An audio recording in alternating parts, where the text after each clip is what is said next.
नमस्कार। आज देश की तमाम फटाफट खबरों में आपका स्वागत है। भारत में कोरोना वायरस संक्रमण ने एक बार फिर पिछले सारे रिकॉर्ड तोड़ दिए हैं। स्वास्थ्य मंत्रालय के ताजा आंकड़ों के मुताबिक देश में पिछले 24 घंटों में कोरोना संक्रमण के 2,34,000 नए मामले सामने आए हैं। वहीं इसी दौरान देश में 1,23,354 लोग संक्रमण को मात देकर ठीक भी हुए। इसी अंतराल में देश में कोरोना संक्रमण की वजह से 1,341 लोगों की मौत हुई है। मंत्रालय द्वारा जारी किए गए ताजा आंकड़े पुष्टि करते हैं कि देश में कोरोना संक्रमण की दूसरी लहर बेकाबू हो चुकी है। लगातार तीसरे दिन 2 लाख से ज्यादा नए कोरोना मरीज केस आए हैं। देश में बढ़ते कोरोना की रफ्तार के बीच एक रिपोर्ट ने चिंता और बढ़ा दी है। रिपोर्ट में कहा गया है कि जून तक पहुंचते पहुंचते हालात और भी ज्यादा खराब हो जाएंगे। कोरोना से हर दिन होने वाली मौतों का आंकड़ा 2,500 के पार निकल सकता है। लांसेट जर्नल में प्रकाशित हुए एक अध्ययन में भारत को लेकर यह दावा किया गया है। यहाँ गौर करने वाली बात यह है कि शोध से जुड़े वैज्ञानिक भारत सरकार की कोरोना टास्क फोर्स के सदस्य भी हैं। पश्चिम बंगाल के अलावा कुछ और 4 और राज्यों में भी उपचुनावों के लिए मतदान प्रक्रिया जारी है। इनमें उत्तराखंड, मध्य प्रदेश, राजस्थान, कर्नाटक शामिल है। उत्तराखंड में अल्मोड़ा की सल्ट विधानसभा सीट पर उपचुनाव कराए जा रहे हैं। इसके अलावा मध्य प्रदेश की दमोह सीट पर भी उपचुनाव के तहत ही मतदान हो रहा है। जबकि कर्नाटक में बेलगाम लोकसभा सीट और मास्की और बसव कल्याण विधानसभा सीटों पर मतदाता अपने मताधिकार का इस्तेमाल कर रहे हैं। और राजस्थान में 3 विधानसभा सीट सहाड़ा, सुजानगढ़ और राजसमंद विधानसभा सीटों के लिए मतदान की प्रक्रिया जारी है। कोविड संक्रमण के बीच जारी कुंभ को पीएम मोदी ने अब प्रतीकात्मक रखने की अपील की है। प्रधानमंत्री नरेंद्र मोदी ने ट्विटर के माध्यम से कुंभ के श्रद्धालुओं से अपील की है कि 2 शाही स्नान हो चुके हैं और अब कुंभ को कोरोना के संकट के चलते प्रतीकात्मक ही रखा जाए। उन्होंने कहा कि इससे संकट से लड़ाई को एक ताकत मिलेगी। इसके अलावा उन्होंने लिखा कि आचार्य महामंडलेश्वर पूज्य स्वामी अवधेशानंद गिरी से आज फोन पर बात की, सभी संतों के स्वास्थ्य का हाल जाना। सभी संतगण प्रशासन को हर प्रकार का सहयोग कर रहे हैं। मैंने इसके लिए संत जगत का आभार व्यक्त किया। आपकी जानकारी के लिए बता दें कि कोविड-19 के कारण 1 माह की अवधि के लिए सीमित कर दिए महाकुंभ के 3 शाही स्नान महाशिवरात्रि, सोमवती अमावस्या और बैसाखी हो चुके हैं। जबकि रामनवमी के पर्व पर आखिरी शाही स्नान होना अभी बाकी है। सुप्रीम कोर्ट में उत्तराखंड के हरिद्वार में चल रहे कुंभ मेले और कोरोना के साए के बीच कराए जा रहे चुनावों को लेकर याचिका दायर की गई है। याचिका में भीड़भाड़ और लोगों के जमावड़े को रोकने के निर्देश जारी करने की मांग की गई है। याचिका में पश्चिम बंगाल में बड़े पैमाने पर अभियान रैलियों से उत्पन्न खतरे पर प्रकाश डाला गया है। इसके अलावा सुधारात्मक कदम उठाने के लिए भारत के चुनाव आयोग को निर्देश देने की भी मांग की गई है। नोएडा निवासी संजय कुमार पाठक द्वारा दायर याचिका में कहा गया है कि लाखों लोग कोविड-19 प्रोटोकॉल का पालन किए बिना कुंभ मेले में भाग ले रहे हैं, ना चेहरे पर मास्क लगा रहे हैं, ना ही सामाजिक दूरी का पालन कर रहे हैं। जबलपुर नरसिंह मंदिर के प्रमुख महामंडलेश्वर जगत गुरु डॉक्टर स्वामी श्याम देवाचार्य महाराज का कोरोना से निधन हो गया। वे कुंभ में हरिद्वार गए थे और वहीं से कोरोना संक्रमित हुए थे। आज उनका कोरोना गाइडलाइन के अनुसार दाह संस्कार किया जाएगा। बता दें कि उत्तराखंड के हरिद्वार में हो रहे महाकुंभ मेले में हिस्सा लेने गए 30 साधु कोरोना वायरस से संक्रमित हो गए हैं। इनमें ऑल इंडिया अखाड़ा परिषद के महंत नरेंद्र गिरी भी शामिल है, जिन्हें इलाज के लिए एम्स ऋषिकेश में भर्ती कराया गया है। वहीं मध्य प्रदेश के महानिर्वाणी अखाड़ा से जुड़े स्वामी कपिल देव की देहरादून के एक प्राइवेट अस्पताल में कोरोना वायरस से पहले ही मौत हो चुकी है। चुनाव आयोग ने 5 राज्यों के विधानसभा चुनाव में नकदी, शराब, दवा और उपहारों के तौर पर अब तक करीब 1,000 करोड़ रुपए का सामान जब्त किया है। चुनाव आयोग ने शुक्रवार को एक बयान में कहा कि पहली बार है कि विधानसभा चुनाव की प्रक्रिया के दौरान इतने बड़े पैमाने पर नकदी और अन्य वस्तुएं जब्त की गई है।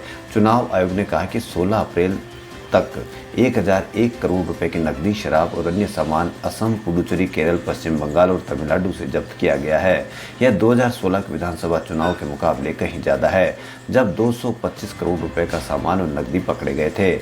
बयान के अनुसार चुनाव आयोग ने कई स्तर पर बेहद गहन स्तर पर समीक्षा और व्यापक इंतजाम किए हैं।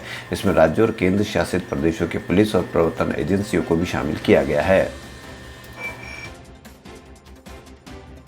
कोरोना के बढ़ते मामलों के मद्देनजर पश्चिम बंगाल विधानसभा चुनाव को लेकर चुनाव आयोग ने शुक्रवार को चुनाव अभियान से जुड़ी नई गाइडलाइन जारी की है। चुनाव आयोग ने कहा कि बंगाल में मतदान के शेष दौर में 72 घंटे पहले चुनाव प्रचार थम जाएगा। इससे पहले 48 घंटे चुनाव प्रचार समाप्त होने की अवधि 48 घंटे थी। इसके साथ ही आयोग ने कहा कि रात में नाइट कर्फ्यू के कारण चुनाव प्रचार में रोक रहेगी। इतना ही नहीं, निर्वाचन आयोग ने शाम 7 बजे से सुबह 10 बजे तक पश्चिम बंगाल में रैलियां, जनसभाओं पर भी प्रतिबंध लगा दिया है।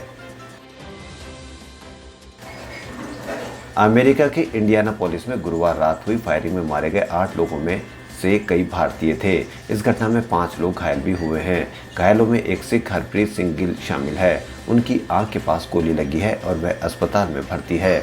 यह हमला फेडेक्स डिलीवरी सर्विस के जिस वेयर हाउस में हुआ, वहां के 90% कर्मचारी इंडियन अमेरिकन है और ज्यादातर सिख समुदाय के हैं। हमलावर की पहचान 19 साल के ब्रैंडसन स्कॉट के रूप में हुई है। उसने फायरिंग के बाद खुद की आत्महत्या कर ली। हमलावर के बारे में फेडेक्स ने सिर्फ इतना बताया कि वह कंपनी का पूर्व कर्मचारी था। अभी तक देश में कोरोना जांच की रिपोर्ट का इंतजार करना पड़ता था, लेकिन अब कई शहरों में शवों के अंतिम संस्कार के लिए 15-15 घंटों की वेटिंग चल रही है। एक तरफ अस्पतालों में कोरोना मरीजों के लिए बेड नाकाफी है, तो दूसरी तरफ शमशानों में जगह कम पड़ने लगी है। कोरोना प्रोटोकॉल से हो रहे अंतिम संस्कार सरकारी आंकड़ों की हकीकत खुद ब खुद बयान कर रहे हैं। गुरुवार को 8 राज्यों के सिर्फ 10 बड़े शहरों में ही कोरोना प्रोटोकॉल के 854 शवों का अंतिम संस्कार हुआ, जबकि इन शहरों में सरकारी आंकड़ों में सिर्फ 211 मौत ही दर्ज हुई। सरकार की माने तो गुरुवार को देश में 1182 मौत हुई, जबकि सिर्फ 10 शहरों का ये आंकड़ा सरकारी दावों की पोल खोलता है। दूसरी लहर में भयावह रूप ले चुके कोरोना से संक्रमित लोगों को बचाने के लिए एक सांस का संघर्ष चल रहा है। सरकारी दवा, ऑक्सीजन की आपूर्ति सामान्य होने का दावा कर रही, वहीं इनके अभाव में लोग दम तोड़ते दिख रहे हैं। लखनऊ से मुंबई और राजस्थान से पंजाब तक हालत चिंताजनक है। सांसों के संकट को अवसर मान ऑक्सीजन की कालाबाजारी की भी शिकायतें आ रही है। कुछ महीने पहले जो ऑक्सीजन सिलेंडर 4200 रुपये में मिलता था, वह 15,000 रुपये देने पर भी नहीं मिल रहा है।